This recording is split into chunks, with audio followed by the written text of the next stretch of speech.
nosotros. Bienvenido. Gracias por tenerme. Pedro, explícanos con peras y manzanas. ¿De qué va esto? No, pues como dijeron ustedes que Evergrande tiene una deuda de $3,000 millones, que es 2% del interno bruto de México.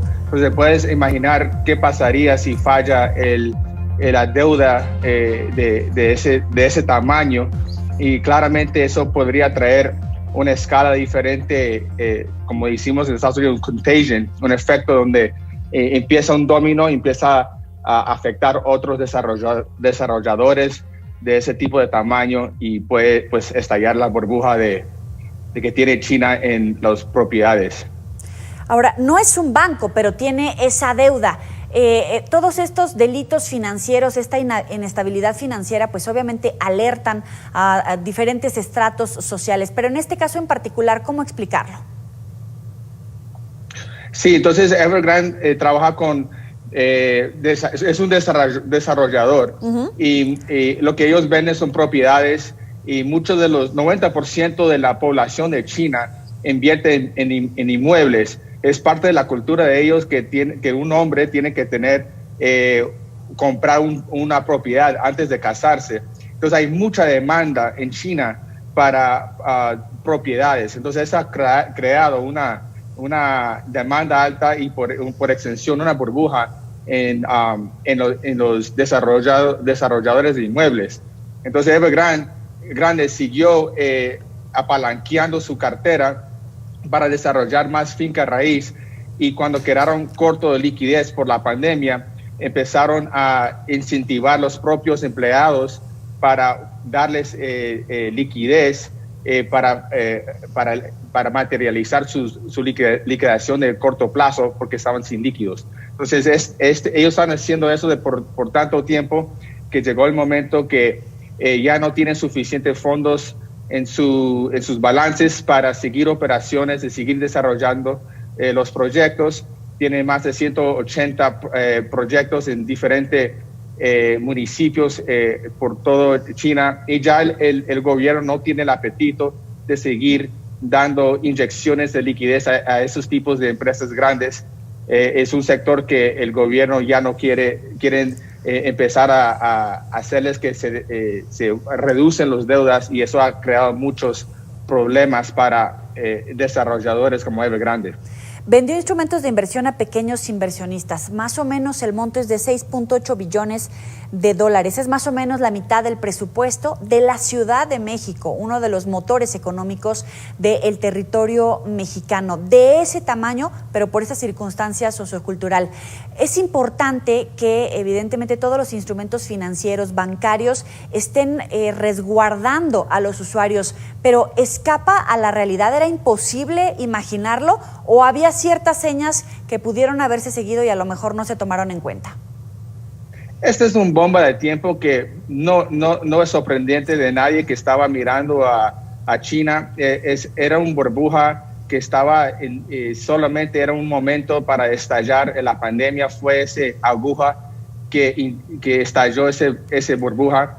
Y ahora estamos en el momento de simplemente cómo va a reaccionar el gobierno de China para controlar este crisis.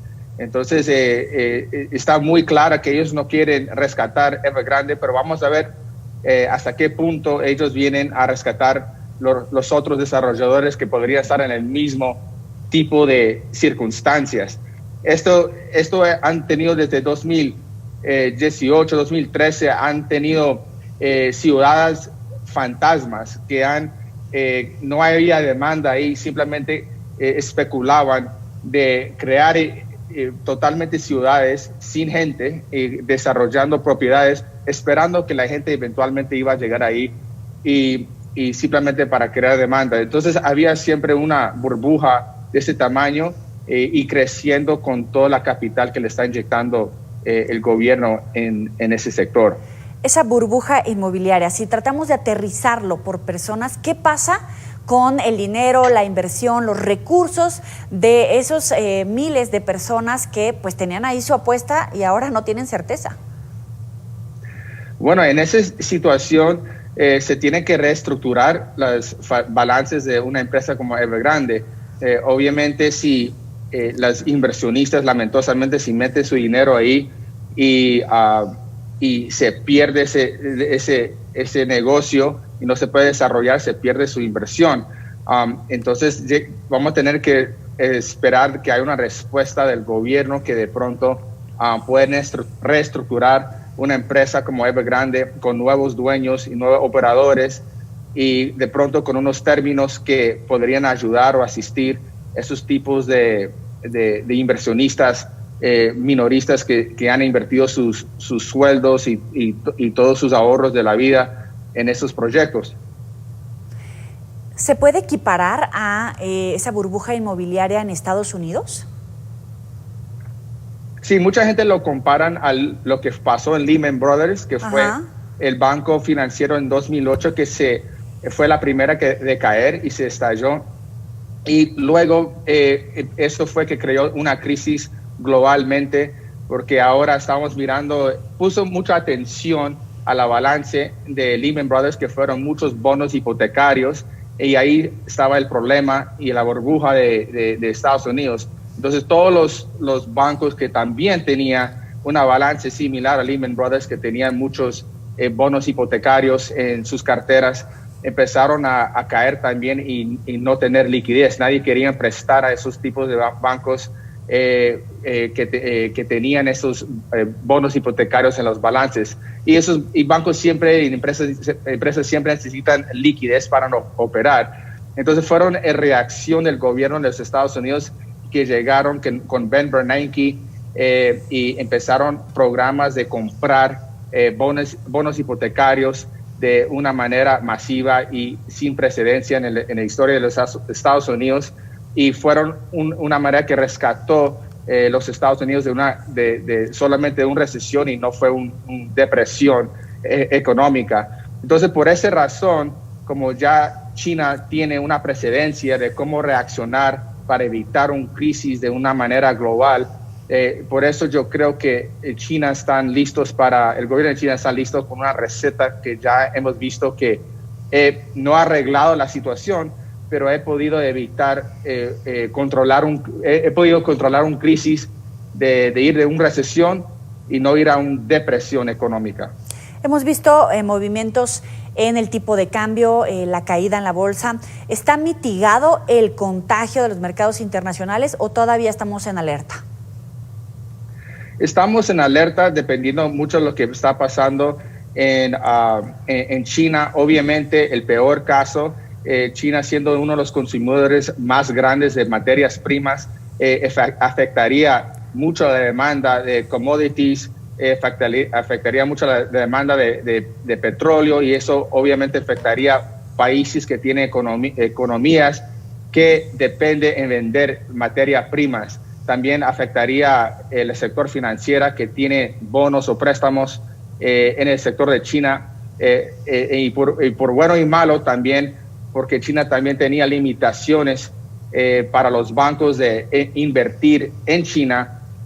Hay una limitación en cuanto de eso podría afectar, por ejemplo, los bancos americanos, porque muchos de los bancos americanos no han podido invertir en China o dar préstamos en China. Hay restricciones del gobierno de China de poder hacer préstamos a empresas locales allá. Entonces, por ese lado es bueno que muchos de los bancos siguen, por lo menos en Estados Unidos, siguen protegidos y preservados sus balances y no están tan afectados con esta caída de Evergrande. Finalmente, ¿cuáles son las claves, por ejemplo, en el tema de Bitcoin? Es algo que se conoce a nivel mundial, pero no hay certezas sobre si es un instrumento financiero legal, seguro para la gente que invierte en él. El Bitcoin sigue un activo especulativo, no es un activo de moneda, no es una divisa en este momento. Lo que para Bitcoin cambiar de ser un activo especulativo, y eso es, y digo activo especulativo porque si tú ves cuando hay activos que caen en una crisis, Bitcoin no sube, Bitcoin baja con los restos de los activos especulativos y no mueve como, digamos, oro, plata, que son métodos de preservar el valor de proteger su poder adquisitivo, y no es ese tipo de activo todavía. Para Bitcoin ser una moneda, una manera de ahorrar o preservar tu poder adquisitivo, tienes que estar empezando a ver indicaciones primero, como vimos en El Salvador, que hicieron criptomonedas o Bitcoin para hacer una moneda legal. Más de eso tiene que pasar durante otros gobiernos, y también tenemos que ver gente empezar a aceptar sus salarios o compensación en Bitcoin. Entonces empezar a ver más transacciones en Bitcoin para nosotros podemos empezar a decir que Bitcoin es una divisa, una manera de proteger su poder adquisitivo. En este momento, oro sigue históricamente la moneda con el mayor prueba históricamente que ha sido un sitio donde puedes proteger su poder adquisitivo. Pedro Gómez, gracias por explicarnos aquí al auditorio de Mega Noticias. Gracias a ustedes. Hasta luego. Ya sabe que puede recuperar